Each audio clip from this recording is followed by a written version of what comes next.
Hello and welcome to our Conservation Conversation webinar series. Thank you all for joining us.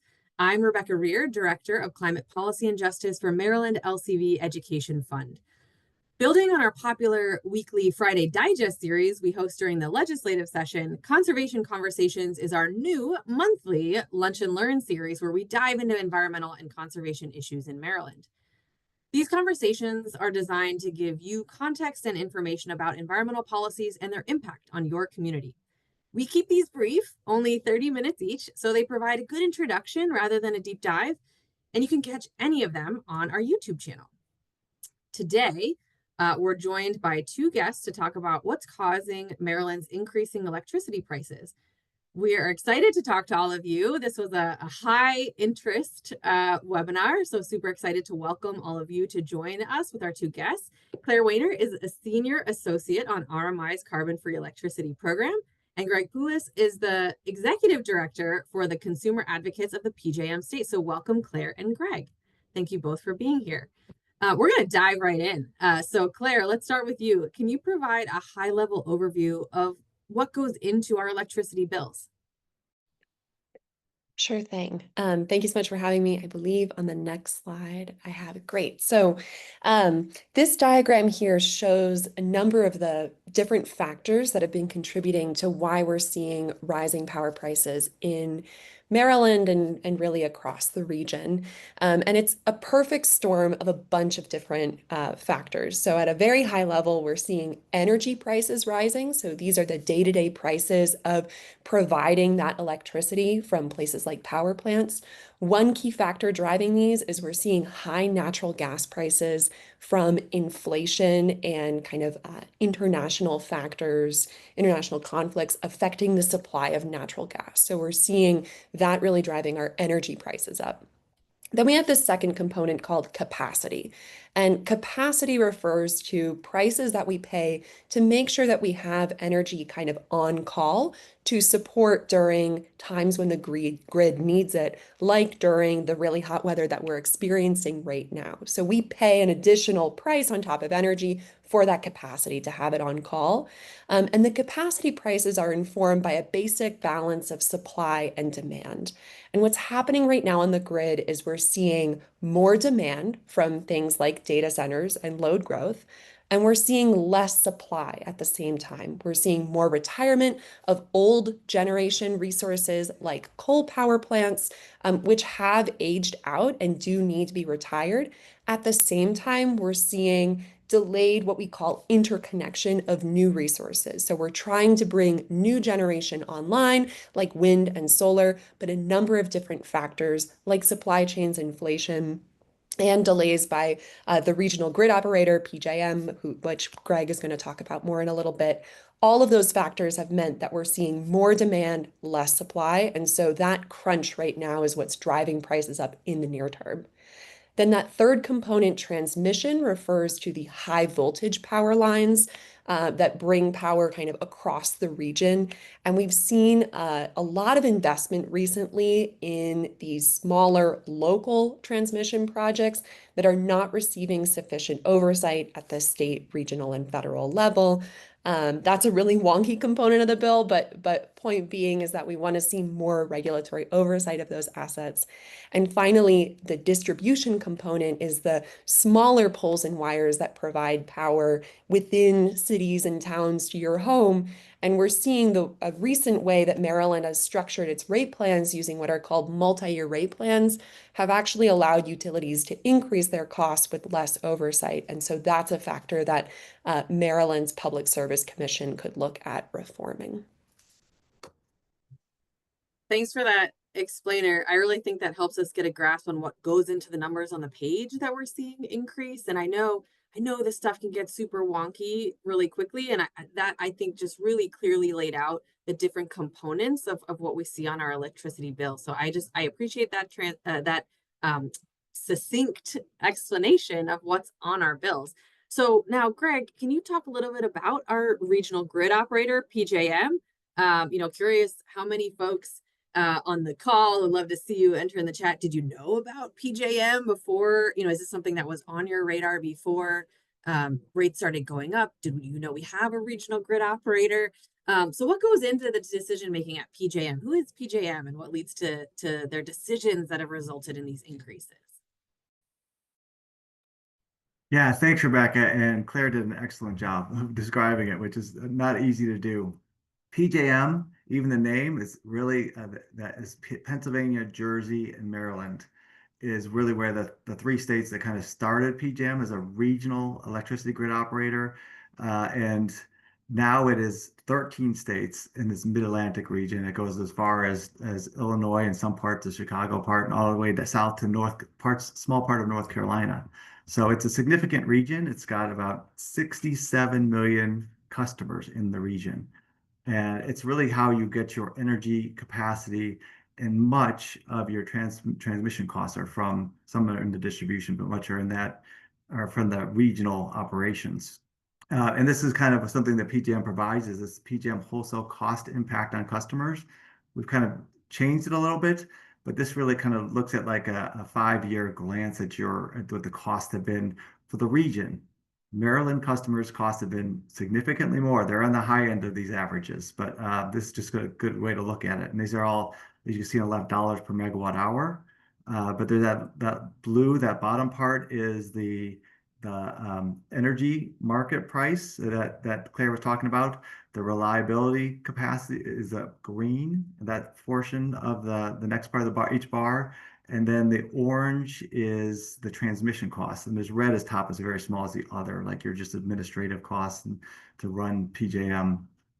So if you look at these charts, and it's kind of a little bit off in the way it's coming across here, but the you can see that the light blue is the high is the part is the blue and the green are the two parts that vary. They're markets and they go up and down pretty, and it's really helped customers to be part of these markets from our perspective, representing customers. But you can see the light blue has been the largest part, and that's really the part that's about your everyday cost. So when we had a significant winter storms around President's Day and Martin Luther King Day, those raised those blue bars. And like the blue bar in 2022, that was significant because of Winter Storm Elliott. Now the green part, capacity part, is you can see on the far right where 2025 is split up. That's because the delivery year starts June 1st. It goes up significantly, 421%. That's what people are talking about with the new resources retiring and trying to get new resources. That's that green, and that's really the controversial part. But the other thing I'll mention is you notice the orange does go up a little bit. It gets a little larger every year. That's the transmission piece, and it's not really a market. Just to touch on that a little bit, the next page. You can see this is it shows the increase of the transmission cost. So we talk about wanting more transmission to help renewables. Already, even before we're starting to build the renewables, as Claire mentioned, these prices are going up significantly over the years already. And we really don't have an ability to get much information about them, which has been quite a frustration for a customer. So this is already a significant driver of the costs increases in our region. Throughout, whether state or at the higher level. Now to go over the last page real quick. So there's been a lot of discussion about increases in our retirements of resources and how that impacts and trying to get more renewables and other resources on the grid. The last auction, the capacity market auction, it was run last July for the delivery year starting June 1st. It runs a June 1st to May 31st delivery years. And in that auction, part of the big issue was that we had a number of retirements. So we had about 5,000 megawatts retiring, which wasn't necessarily the wrong thing, because if you looked at the green parts of the bar before, you could see that they were really low before. So the market was incentivizing or telling resources, signaling them to retire because we had a lot of resources at the time in the past. And also at the same time as we had things retiring, we also had forecasting new resources like new data centers, a lot of data center load. So those are the left circle. Those are things that are kind of market functions. I think more of a frustration and concern for many is that the right circle is things that PJM has done, that part of the construct that also put pressure on prices. and raise prices significantly. And that's really to be more accountable for resources and to have a higher reserve margin to ensure that resources are available. And the two combined meant that prices went up significantly. The last thing I'll mention is typically this is a 3-year forward auction, but PJM has been off and running. It has only been one year typically recently, which is a problem because higher prices to signal more resources to come online. But our next auction is going to be this July, and then another auction December to try and catch up to get to a 3-year forward. And what that's doing is it's giving an incentive, a signal to resources to jump into the market. But there's really no ability for a resource to be developed in 6 months or a year. You really need 3 to 5 years, if not more, to develop. So we should see on this capacity component a struggle to see the resources that are being signaled to come into the market. That's one of the big issues. And I'll leave it there. Thanks, Greg. That was certainly very helpful information. And I just want to point out one of the questions we got as part of the registration process for this conversation was about data centers and if and how data centers are part of this calculation and the increases. And so you both touched on that. And how data centers and driving the increasing demand for energy is a factor. Can I just add, Rebecca, to that? Because that is a very big issue in our region. And the data centers and the 3,500 megawatts of additional load forecasts, very small. It's a lot of data centers, but it's a very small component. So the way I describe it and the information I've been given is that by 2032, so in 7 years, PJM is forecasting 52 gigawatts of new load. The vast majority of that is data centers. That is the equivalent of including into our region basically the size of California's RTO, the Cal ISO, which is massive. That's a massive amount of load. And to get the generation to serve that is going to be is a question right now. Where how do we get generation on board to serve basically the size of California's ISO? And building on that, you each talk. We heard a little bit about renewables in your overview, but let's talk more about that and bringing more renewables online to help meet that demand. Can you talk about the clean energy projects that we're waiting to get out of what's called the PJM queue? And how that might actually help with the issues we've talked about today. Claire, why don't you start on that one? Sure. So the PJM interconnection queue is the line that new projects wait in to get connected to the grid. And in the past couple of years, we've really seen the queue explode with hundreds of new clean energy projects seeking interconnection. And so that's taken PJM some time to reform their queue so that they can process all of these applications. So now they've completed those reforms, they're working through their queue. So we're finally seeing projects getting approvals to connect to the grid. So that's the good news. And I think what we now need to see is a lot of these projects be able to get state and local permits to build.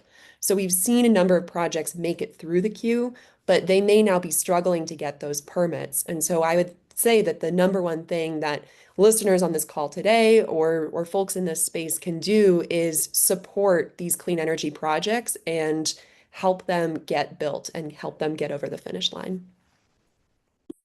That's great. And I know there have been some recent reforms to do that and sort of emergency procurement for storage initiatives so that when the projects do come out of the queue, they have, because you can in parallel do some applications for state permits if you have your place in the queue. So I think that's an important parallel process that goes on, and we in Maryland can certainly support the permitting processes for clean energy projects, including storage.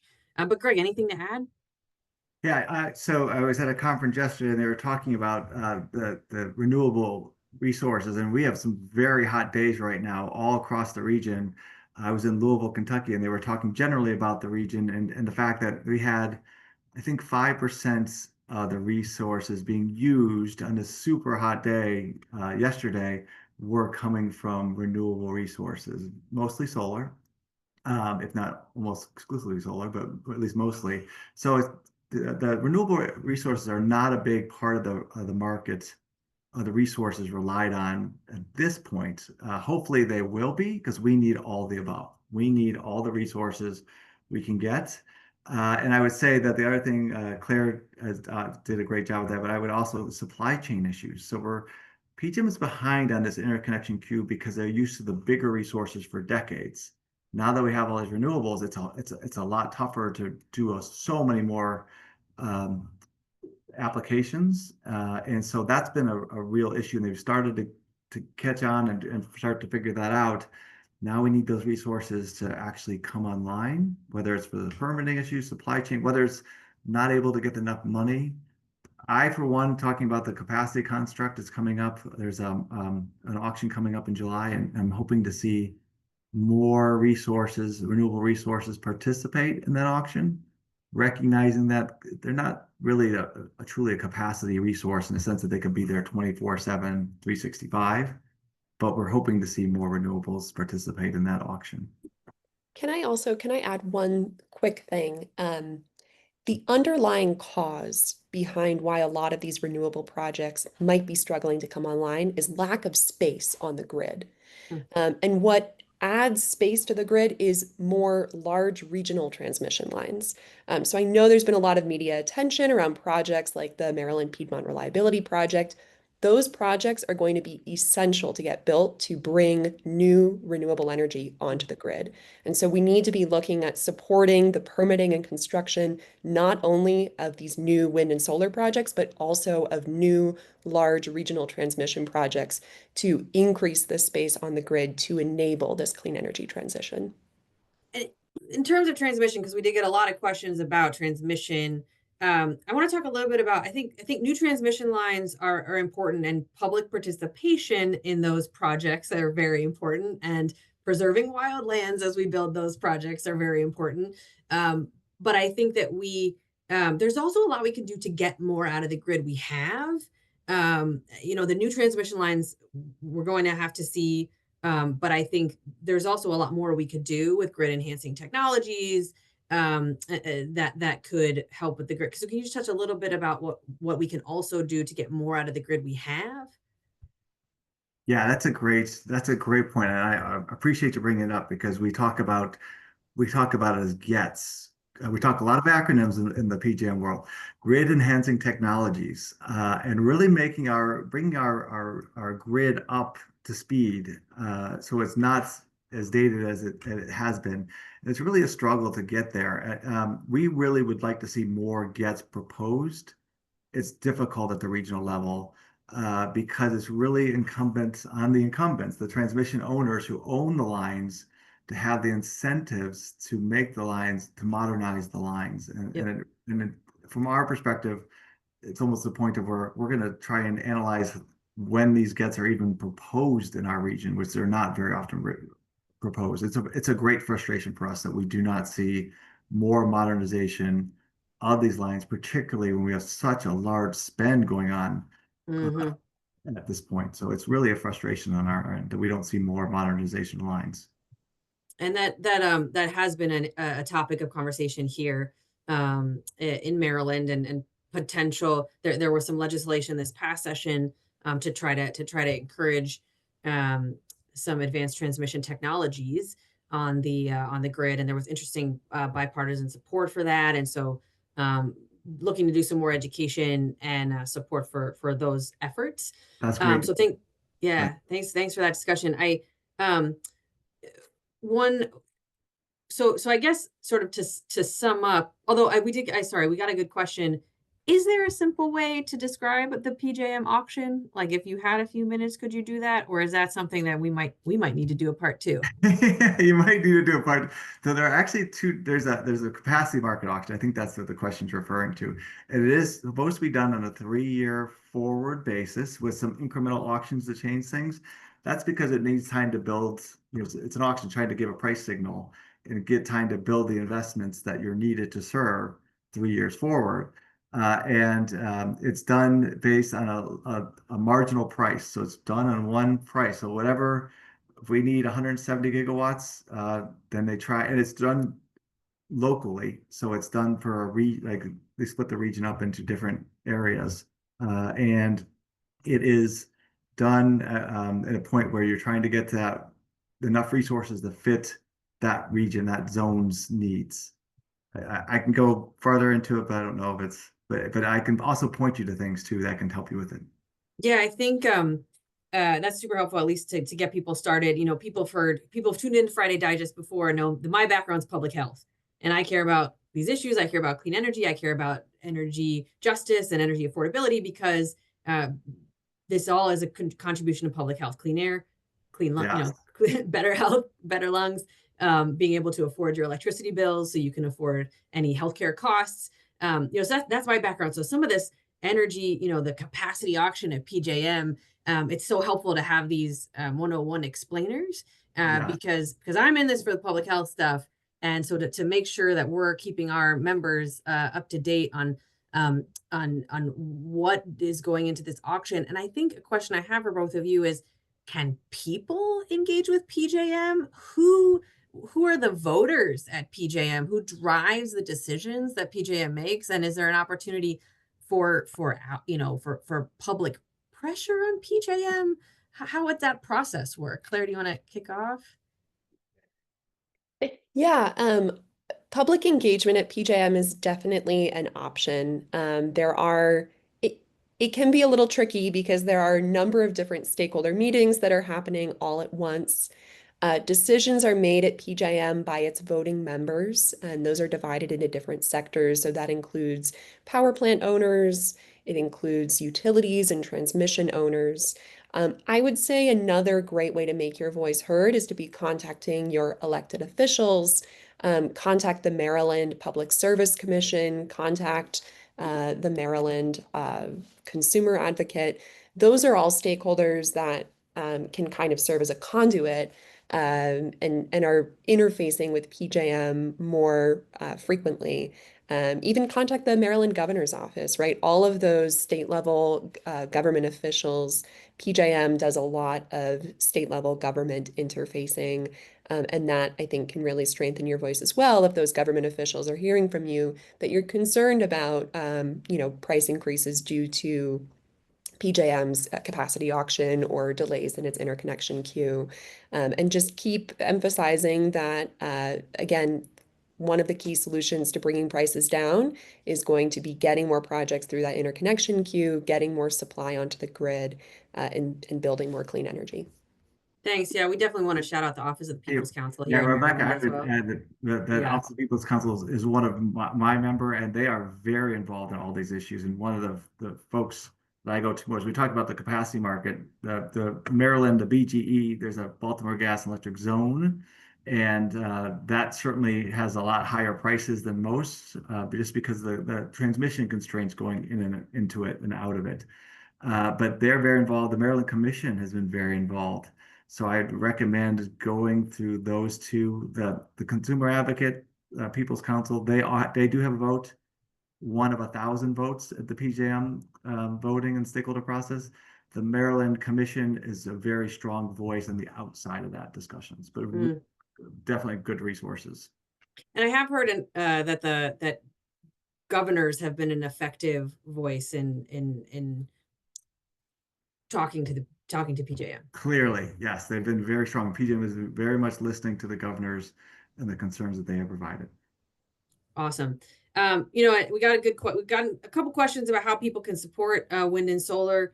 So if you have thoughts on that briefly, but one of the things I wanted to mention for sure is that we recently relaunched the Offshore Wind Alliance here in Maryland and Delaware. And so you can become a member of the Offshore Wind Alliance to support information, getting out there about offshore wind and support for projects going on in Maryland.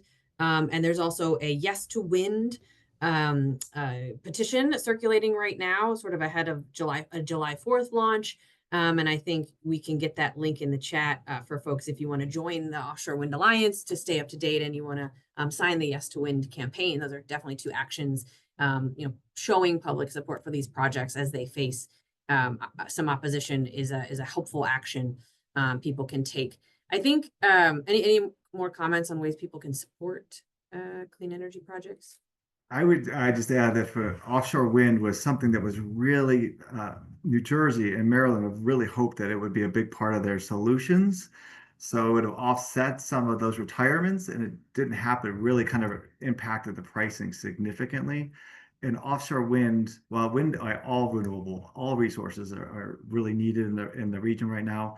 Offshore wind is such a higher capacity value because it's available more, really has a bigger impact than wind and solar is on land. So it's definitely a resource that we're all hoping could play a bigger part in the regional construct. Yeah, that's great and so important. And especially, on hot days, like you said, Claire, this week, when we're in this heat dome, which we're going to see more frequently, um, we're seeing, the Department of Energy allow for higher emissions at power plants so that they can run more. And Greg, you think about the cost of energy, there's the startup cost to these renewables, but wind itself doesn't have that energy. Wind and solar as an energy source don't have that same cost. So once we get them online, it's really going to change that equation. If I Yeah. understand, if Some I understand it correctly. even from an energy perspective, like what we're needing right now, I looking at PJM has an ability, an app that you can look at and see what the resource mix is right now. And there's more, the solar's doing a pretty good job. There's a little bit of oil. There's a lot of gas, a lot of nuclear, some coal, almost no wind. Um, Very little wind on right now it's being used as energy mix. So there is different kinds of different uses for resources. But the offshore wind would have a big impact as opposed to onshore wind a day like today. All right, so to sum up, the four main drivers of rising electricity bills: failure to connect battery storage, solar, and wind to the grid, gas reliability problems, and pricing volatility.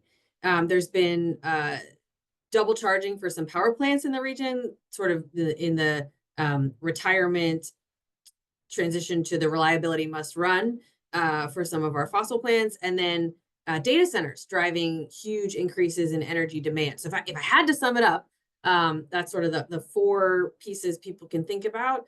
And of course, what people really want to know is what they can do about it. We've started to touch a little bit on that, but Claire, can you talk a little bit what people can maybe do in their homes, and then we can talk a little bit more about policy change. Absolutely. I mean, this is the time to be looking at upgrades to your home in terms of energy efficiency. Um, that's the second point on this slide. So Maryland's Empower program is a great place to start. There's also a concept called demand response. So at those points where prices are really high, and your utility probably has a program that you can register for that alerts you to those high demand points where if you lower your electricity consumption, your bill is going to go down a lot, right? Because electricity prices are not constant throughout the day. They can surge during those high demand periods. So really reducing your consumption then can decrease your bill at the end of the day. Also looking at more kind of stable pricing options though through programs like community solar, which can stabilize and lower your bill. Looking at switching to a heat pump, this can help shield you from natural gas price spikes. That's especially relevant in the wintertime for heating. There are still some incentives out there that can help support you financially in switching to that heat pump. And lastly, as we said already, speak up, talk to your state government officials about the importance of making reforms at PJM and at the state level to enhance utility oversight and increase our clean energy deployment. Greg, anything to add there? Just really quickly, as Claire said, push your state legislators for good ideas. And one of, I think the ones that's really frustrating at our level is there's a lack of load flexibility that's utilized. Load customers can certainly ramp up or ramp down their usage to help out the grid, and that's just not a function right now that provides any real signals or value to it for customers. And it's a frustration that we're not utilizing our ability, like a Nest thermostat, able to turn up and turn down when it's needed. So that's something that should be looked at. Awesome. Thanks, Greg. I think there's some work at that at the PSC right now. So, well, believe it or not, that's all the time we have today. So thanks so much, Claire and Greg. I can't thank you enough for joining us today, sharing your expertise, reviewing this with our members. I know we got to a lot of questions, but there's more to answer. So folks, look out for, I think we're going to put together a blog post with this episode and maybe a few more answers to questions people submitted. And our next conservation conversation will be announced soon. You can look forward to topics like environmental justice and cumulative impacts in Maryland, Chesapeake Bay restoration, and climate funding. So make sure you're signed up for our email list to get the latest. You'll get a recording of this episode, and we hope to see you again. Claire and Greg, thanks again so much. We'll see you soon. Stay cool, everybody. Thanks, Rebecca.